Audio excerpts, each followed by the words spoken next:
એક રાજા હતો જે બહુ જ બળવાન, પ્રજાપાલક અને ધાર્મિક વૃત્તિના હતા. રાજાના શહેરની બાજુના જંગલમાં એક અત્યંત ગરીબ બ્રાહ્મણ રહેતો હતો. થોડી ઘણી દક્ષિણા મેળવીને તે પોતાનું ગુજરાન ચલાવતો હતો. બ્રાહ્મણ ખૂબ ગરીબ હતો, પરંતુ અતિ જ્ઞાની અને બુદ્ધિશાળી હતો અને ધર્મના નિયમોનું ચુસ્તપણે પાલન કરતો હતો.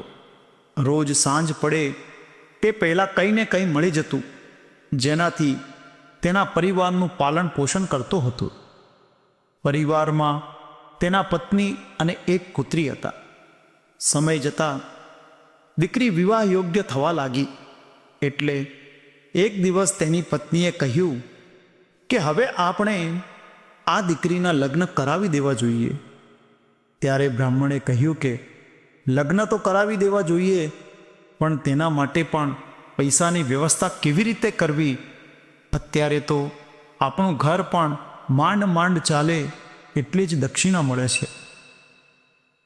ત્યારે બ્રાહ્મણની પત્નીએ કહ્યું કે આપણે ભલે ગરીબ રહ્યા, પરંતુ તમારી નામના ખૂબ સારી છે. તમે આ માટે રાજા પાસેથી દક્ષિણા માંગી શકો છો, અને રાજા પણ ધાર્મિક અને ગરીબોની મદદ કરવાવાળા જ છે, જે તમને નિરાશ નહીં કરે.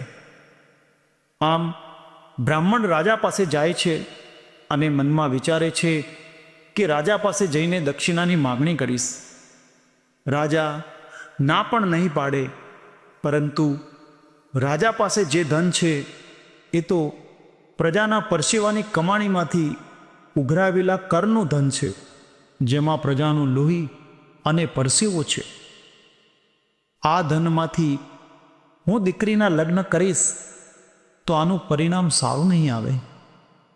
આવી મૂંઝવણ સાથે તે બ્રાહ્મણ રાજાના મહેલ તરફ પહોંચ્યો. મહેલના દરવાજે બ્રાહ્મણને દ્વારપાળોએ રોકીને પૂછ્યું કે તમારે શું કામ છે? ત્યારે તેને કહ્યું કે રાજાજીને કહો કે બાજુના જંગલમાં રહે છે તે બ્રાહ્મણ આપને મળવા માંગે છે. સંદેશો રાજા પાસે પહોંચાડવામાં આવ્યો. આ વાત સાંભળીને રાજા પોતે દોડીને દરવાજે આવેલા બ્રાહ્મણનું સ્વાગત કરવા આવ્યા અને બ્રાહ્મણને પોતાના સિંહાસન પાસે બેસાડીને ખૂબ જ સન્માનપૂર્વક આગતા સાગતા કરવામાં આવી. ત્યારબાદ રાજાએ બ્રાહ્મણને કહ્યું કે હું આપની શું સેવા કરું? બ્રાહ્મણે કહ્યું કે રાજન, હું આપની પાસેથી ભિક્ષાની આશા સાથે આવ્યો છું. રાજાજીએ તુરંત જ ખજાનજીને બોલાવીને હુકમ કર્યો કે 10,000 સોના મહોર દક્ષિણામાં આપવામાં આવે. ત્યારે બ્રાહ્મણે કહ્યું કે રાજન, આ તો બહુ નાની રકમ છે. મારે તો દીકરીના લગ્ન માટે દક્ષિણા જોઈએ છે. રાજાએ ખજાનજીને કહ્યું તો 20,000 સોના મહોર ભેટમાં આપો. બ્રાહ્મણે તેમાં પણ કહ્યું કે આ પણ ઓછું પડે. આમ ને આમ રકમ વધારતા વધારતા છેલ્લે રાજાએ પોતાનો રાજપાટ પણ બ્રાહ્મણને દક્ષિણામાં આપી દેવાની વાત કરી અને પોતે એ બ્રાહ્મણના દાસ બનવાની પણ તૈયારી બતાવી. ત્યારે પણ બ્રાહ્મણે કહ્યું કે આ પણ ઓછું પડે. ત્યારે રાજાએ બ્રાહ્મણને કહ્યું કે હવે તમે મને આજ્ઞા કરો કે હું આપની કેવી રીતે સેવા કરું?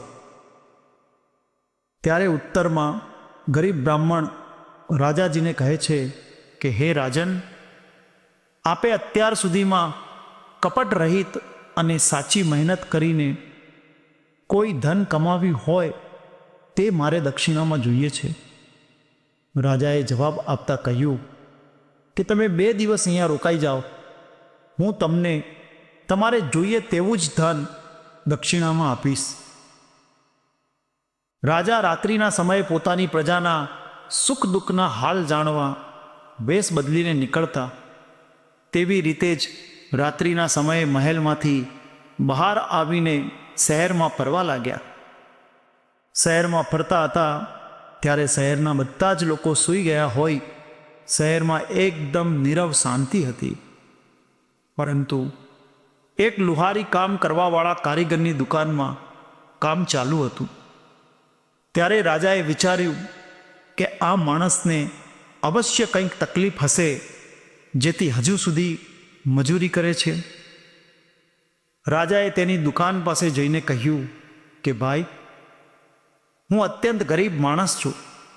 તમારી પાસે કંઈ કામ હોય તો મને આપો, જેથી મને પણ થોડીક રકમ મળે અને રાહત રહે.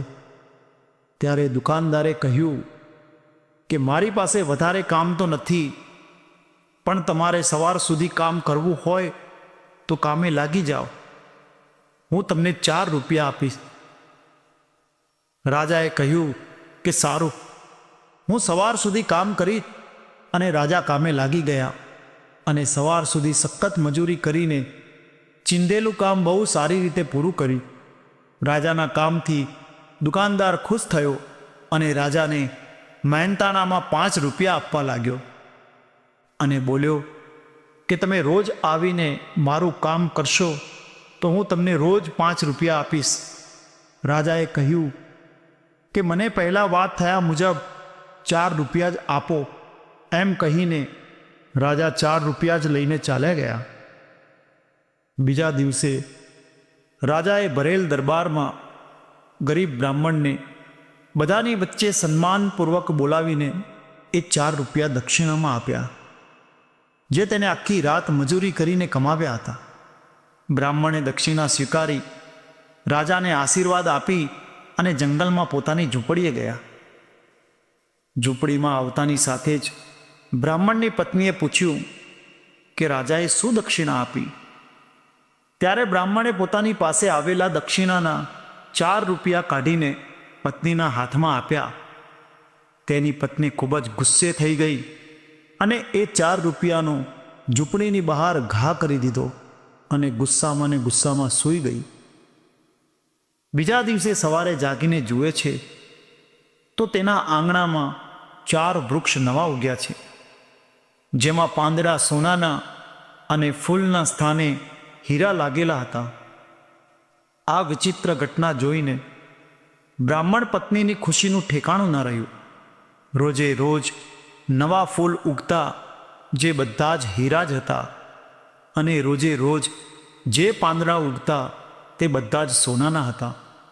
આમ પુત્રીના લગ્ન ધામધૂમથી કર્યા અને કરિયાવરમાં સોનાના પાંદડા અને હીરા આપ્યા. આ વાત રાજા સુધી પહોંચી કે જે બ્રાહ્મણને તમે 4 રૂપિયા દીકરીના લગ્ન કરવા માટે આપ્યા હતા, તેની પાસે આટલું બધું ધન આવ્યું કેવી રીતે? રાજાએ ખૂબ વિચાર કર્યા પછી નક્કી કર્યું કે હું જંગલમાં તે બ્રાહ્મણને મળવા માટે રૂબરૂ જઈશ. રાજા જંગલમાં તે બ્રાહ્મણની ઝૂંપડીએ આવે છે અને પૂછે છે કે બ્રાહ્મણ, તમારી પાસે આટલું બધું ધન આવ્યું કેવી રીતે? ત્યારે બ્રાહ્મણ કહે છે કે આ બધું ધન આપે જ મને આપ્યું છે. તો રાજાએ કહ્યું કે મેં તો તમને ફક્ત 4 રૂપિયા જ આપ્યા હતા અને તમે દીકરીના લગ્નમાં આટલો બધો ખર્ચ કર્યો અને સોનું હીરા પણ કરિયાવરમાં આપ્યા. આ બધું કંઈ 4 રૂપિયામાં થોડું આવે? અંતે બ્રાહ્મણે રાજાના સૈનિકોને કહ્યું કે આ 4 ઝાડને મૂળમાંથી ઉખાડી નાખો. બધા જ ઝાડની નીચેથી રાજાએ આપેલા દક્ષિણાના 1 રૂપિયા નીકળ્યા. આ જોઈને રાજા પણ દંડ રહી ગયા. ત્યારે બ્રાહ્મણે રાજાને કહ્યું કે આ 4 રૂપિયા અને આ 4 ઝાડ આપ રાજમહેલમાં લઈ જાઓ અને ત્યાં ફરીથી વાવી દેશો. અને બ્રાહ્મણે રાજાને કહ્યું કે મારે તો દીકરીના લગ્ન કરવા માટે ઈમાનદારી અને મહેનતથી કમાયેલું ધન જોઈતું હતું, જે મને મળી ગયું, અને હવે મારે આ ધનની કોઈ જ જરૂર નથી. અને રાજાને સમજાવ્યું કે હું જ્યારે દક્ષિણા લેવા આવ્યો ત્યારે આખા રાજપાટમાં મને દેવા માટે 4 રૂપિયા પણ હતા નહીં, જેના માટે આપે 1-2 દિવસનો સમય માંગ્યો હતો. જો આવા મહેનતના અને ઈમાનદારીના પૈસા રાજમાં હોય તો કોઈ પણ પોતાની દીકરી માટે આપની પાસે માંગવું ન પડે. નમસ્કાર મિત્રો, જો આ સ્ટોરી તમને પસંદ પડી હોય તો દરેક મિત્રો સાથે શેર કરજો, તેમજ વિડીયોને લાઈક કરી કમેન્ટમાં આપના વિચારો રજૂ કરવાનું ચૂકતા નહીં. રાધે રાધે.